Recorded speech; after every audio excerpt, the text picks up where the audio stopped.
Everyone again. Nice to be back here again. I wanted to do something a little bit different and sort of fly the flag a bit for some of the lesser known plays, the studio plays and so on, but I didn't want this to be a completely retrospective talk. So it's going to point forward a little bit in the future with something maybe constructive we can take from those times. Anyway, if you're sitting comfortably, I'll begin. In 1971, Bernard Braden, in praise of television drama, wrote that the BBC produces more plays per month than all the theatres of London offer in a whole year. To make the journey and pay for seats to just 20 West End theatres would cost more than twice the price of a colour television licence. In the same year, Paul Fox, controller of BBC One, in response to murmurings that BBC One was becoming too popular and too ratings-driven, defended drama in particular. BBC One spends more than 21% of its total budget on drama, and in return, drama fills just over 9% of our total programming hours. The frustration was that drama was still not considered serious programming in the analysis undertaken by the BBC Secretariat, which only considered those programmes whose primary intention is informational, educational, or critical to be worthy of such consideration. As well as pointing out the merits of individual entries to Play for Today, he reminded audiences that it was the only regular outlet on television anywhere in the world for newly written contemporary drama, which to Fox more than justified its modest cost of on average £21,000 per hour. That's £300,000 in today's money. He concluded that, having seen a lot of television around the world, I believe we have evolved the best possible system. It does seem somewhat incongruous that the BBC provides each day 2 television and 4 radio networks for less than the price of 1 Daily Telegraph. Lying in the cracks between the impactful, crusading films of Play for Today are those quieter dramas which often showcase the merits, not the limitations, of the studio play. They reflected in a more intimate way the concerns of their time and the virtues of a craft that no longer exists in television, telling small stories in small spaces. I'm going to celebrate the delights of an era of storytelling over narrative and studio over film, but also will, I hope, suggest what television in the future could take from this less celebrated and less respected aspect of its past. When discussing this era of television drama, an objectionable and annoying phrase has become ubiquitous: studio bound. It carries with it an insinuation that the tape studio play by definition is a make-do product, an inferior form, if only they'd shot it on film and on location. The studio play, to our eyes today, of course lacks the richness of image, the creative freedom, the pizzazz, and the credibility of film drama. But I would argue that it has a unique potential for intensity, immediacy, and intimacy. To me, the successful, well-made studio play was the ideal offering from the 1970s small-screen television set, that object which Peter McDougall is fond of saying replaced the coal fire in millions of post-war homes. When plays were written for the studio and understood what the studio did best, there were triumphs. Brian Clark's The Saturday Party and its sequel, The Country Party, would be unimaginable on stage, even though they're pretty much one-set pieces. On television, we have the ability for the camera to single out different conversations without the artifice of conversations around them dropping or people needing to be foregrounded on the stage. One critic said of The Country Party, "The best thing I can say about the direction is that I didn't even notice it." There is a gracefulness to those productions, helmed there by a director, Barry Davis, in total control of his resources, the revered set designer, Richard Henry, and camera crew one, captained by the legendary Jim Atkinson, all knowing precisely how to get the best out of the play and the medium. Conversely, an example of a play, Rhys Adrian's Buffet, is an example of a play which suffers because it's clearly not intended to be fashioned with the tools of the television studio. We have artificial parks and railway station bars. This is a make-do situation, probably the victim of a budgetary or industrial problem. But it's not the aesthetics of these plays that really concern me. It's their concerns that concern me. So let's look at a few examples. After the Solo by John Challen, a school teacher whose play Headmaster was one of the few unsolicited scripts that made it to the series. After the Solo, written with all the concerns of a good, compassionate teacher for the boy in his class least likely to succeed, is the story of a friendless, ugly duckling boy with a bullying father, played by Leonard Rossiter, whose one virtue is his beautiful, unbroken alto voice. Gerald James's kindly choirmaster decides that the boy should sing the Pie Jesu in his forthcoming amateur performance of the Fauré Requiem. This is small beer by television drama standards, and these are small concerns to the rest of the world, but they mean the whole world to the people at the centre of it. There is some beautiful, uncompromised writing here. The choir master's explanation of why it must be the voice of a boy, because the Requiem is about the transience of life. Life is a finite thing, as finite as a boy's unbroken voice. An astoundingly moving piece of music, but it's a stunningly imaginative metaphor for this boy's last gasp of innocence and for the impending loss of the only thing he has to offer the world. It's also a very sincere and democratic way of sharing the joy of a piece of classical music with a mass audience. This is the story of someone who isn't even the lead character in their own life, and nothing would be added, I would argue, by putting this on film or on location, except to make an audience 45 years later feel more at home with its visual style. It's a story about words and music, and about limited options which are lessening all the time.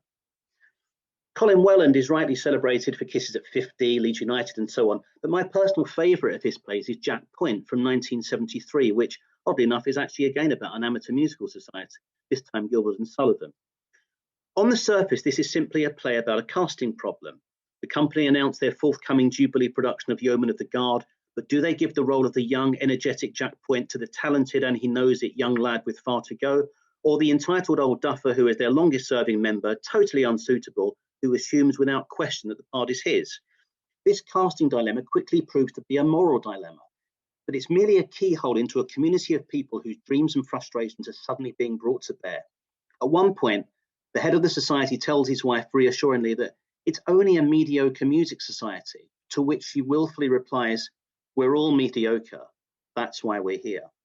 With no music to underline it, in the intensity of the studio, this is a character naked before us for a moment. So often in these plays, we see people reduced to a point where there is nothing left to say except the truth. These undecorated confessional moments are for me some of the most treasurable moments in play for today's history. The Piano by Julia Jones is an excellent example of the small space, small concern story. An elderly woman and her husband are promised a bungalow on a new estate by their enterprising nephew, but she's shocked to learn that there will be no room in it for her father's piano. Determined to hold on to that part of her past, she refuses to move, sabotaging her nephew's redevelopment scheme and trampling on her husband's dreams of his own back garden. She now stands in the way of what the younger generation and town councils were calling progress as they pulled down communities across Britain. It's a simple but effective way of bringing the outside world into the studio, into the characters' living rooms, and ultimately into our living rooms. A final interesting example is a play which never gets acknowledged, Housewife's Choice by Roy Kendall.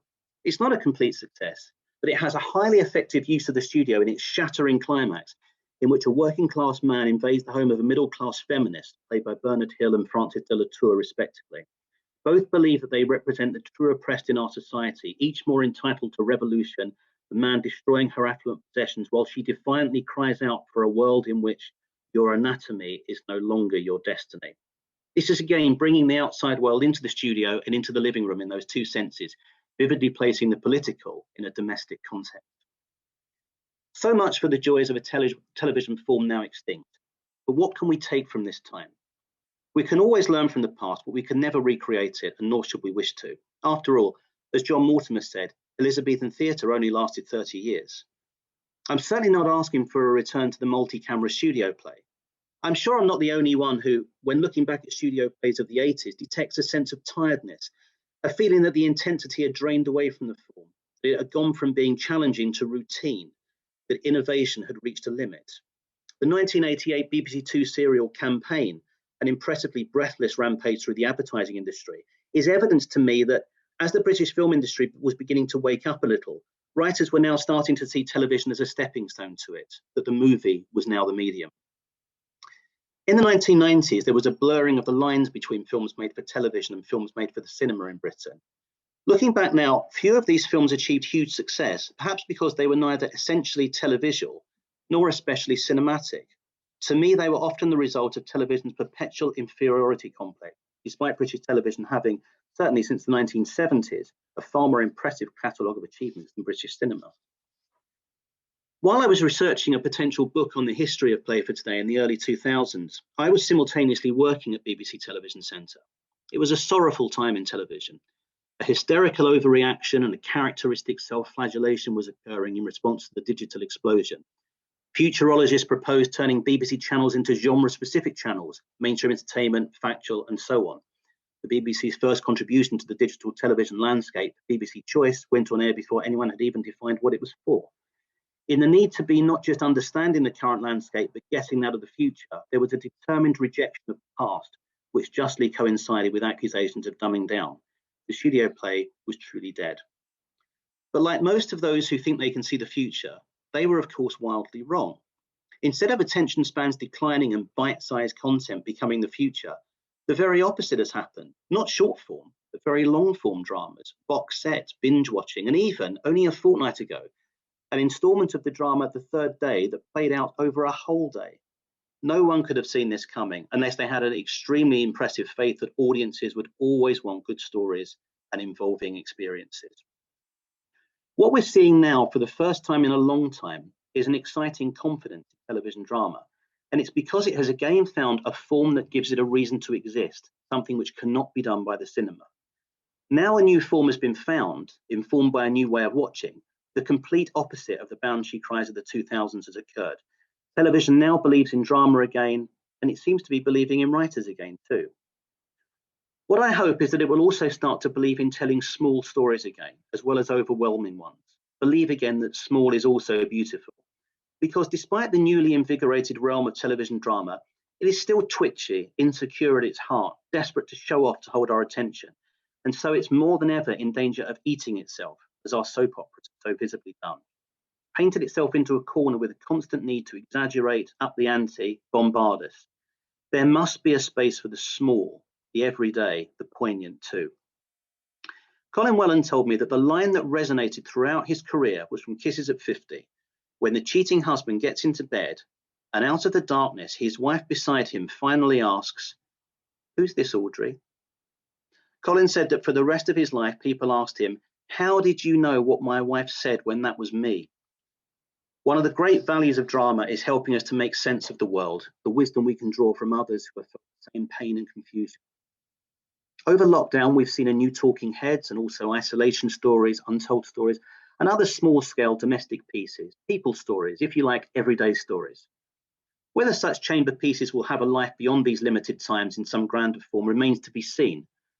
Perhaps they will remind us, though, that television can also make a huge impact on a smaller scale. Let's end with the words of the man with whom all this surely began, Sidney Newman, the person who more than anyone kicked television drama through the French windows and into the kitchen sink. He said, "In television, it just isn't enough to write a beautiful play and have it performed and directed beautifully. There's an immediacy about the medium that demands drama should grapple with problems that are urgent and of the moment. Drama must walk right into the middle of society and examine it to find out what makes people tick." Sidney Newman was primarily a commercial television man, albeit one working in the 1960s. But some truths remain truths forever. Thank you.